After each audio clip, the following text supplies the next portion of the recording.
যে বিষয়টা আপনি বলছেন চকফুলডুবি সার্বজনীন দুর্গোৎসব কমিটি তারা কোন থিম নিয়ে পুজো করবে সেটা আমাদের কাছে কোনো খবর ছিল না, আমরাও ব্যক্তিগতভাবে জানি না। আপনি যে খবরটা আপনার কাছ থেকে কিছুক্ষণ আগে আমি এইমাত্র জানতে পারলাম, সেজন্য আপনাদের সবাইকে আমার তরফ থেকে আন্তরিক ধন্যবাদ ও কৃতজ্ঞতা জানাই। কারণ চারিদিকে একটা মিথ্যা অপপ্রচার হচ্ছে। যে দেখুন, একটা কথা আছে, রামকৃষ্ণ পরমহংসদেব বলছিলেন সর্বধর্ম সমন্বয়ের কথা তিনি বলেছিলেন, যে যার ধর্ম সে তার ধর্ম পালন করবে। এবারে যেটা চকফুলডুবি সার্বজনীন দুর্গোৎসব কমিটি যে থিম নিয়েই তারা পুজো করুক না কেন, সেক্ষেত্রে আপনি যেমন জেনেছেন আমিও আজকের সকালবেলা জেনেছি, এবং এই জায়গায় দাঁড়িয়ে আমি অত্যন্ত স্পষ্টভাবে বলছি, ওই কমিটির যারা নেতৃবৃন্দ যারা আছেন তারা ভারতীয় জনতা পার্টির সাথে ওরা দীর্ঘদিন ধরে যুক্ত, কিন্তু তারা অযথা আমাদের দলের বিরুদ্ধে একটা মিথ্যা অভিযোগ করছে।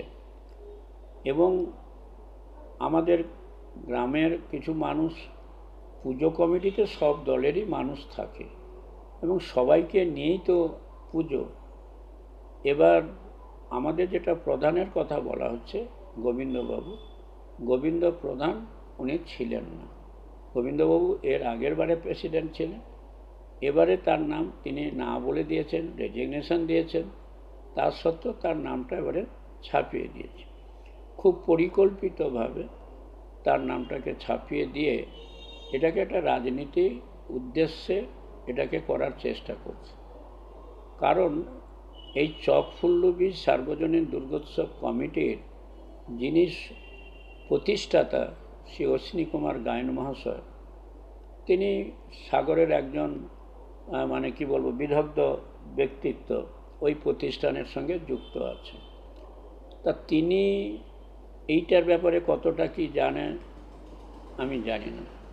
প্রধানকে আমি জিজ্ঞেস করছিলাম, প্রধান বলছে আমি কিছুই জানি না, তাছাড়া ওই কমিটির সাথে আমাদের কোনো সম্পর্ক নেই। অতএব যে কথা রটনা হচ্ছে যে তৃণমূল কংগ্রেসের তরফ থেকে, নেতৃত্ব থেকে এটাকে বাধা দেওয়া হচ্ছে, আমরা বা কেন বাধা দিতে যাব?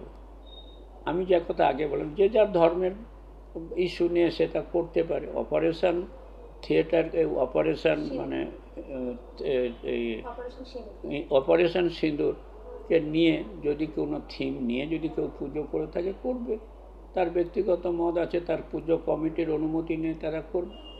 তাতে যদি তারা মনে করে যে আমাদের মাননীয় মুখ্যমন্ত্রী মমতা বন্দ্যোপাধ্যায় 1,10,000 টাকা করে তাদের দিয়েছে, তারা তো আজকের নয়, প্রথম যেদিন থেকে মাননীয় মুখ্যমন্ত্রী সাহায্য করছেন ততদিন ধরে ওই আপনাদের ওই পুজো কমিটি, আমাদের চকফুলডুবি মন্দিরতলা সার্বজনীন দুর্গোৎসব কমিটি, তারা আমাদের সরকারি সাহায্য নিয়ে থাকে। আমি অনেকবার ওই মন্দিরের উদ্বোধনেও গেছি, ষষ্ঠীর দিনের উদ্বোধনেও গেছি, কিন্তু আমি অবাক হয়ে যাচ্ছি যে এই ধরনের একটা রাজনৈতিক দলকে যারা মিথ্যা কথা বলে তাদের কলঙ্কিত করবার চেষ্টা করছে, তারা নিজেরা নিজেদেরকে আগে ভাবুক যে কথাটা বলছে, যে কতটা সঠিকতা আছে। আমি কারোর উপরে দোষারোপ করতে চাইছি না। যে যা পারে, যে যার ধর্মের কে সামনে রেখে তারা পুজো করবে, আমাদের তাতে কোনো আপত্তি নেই।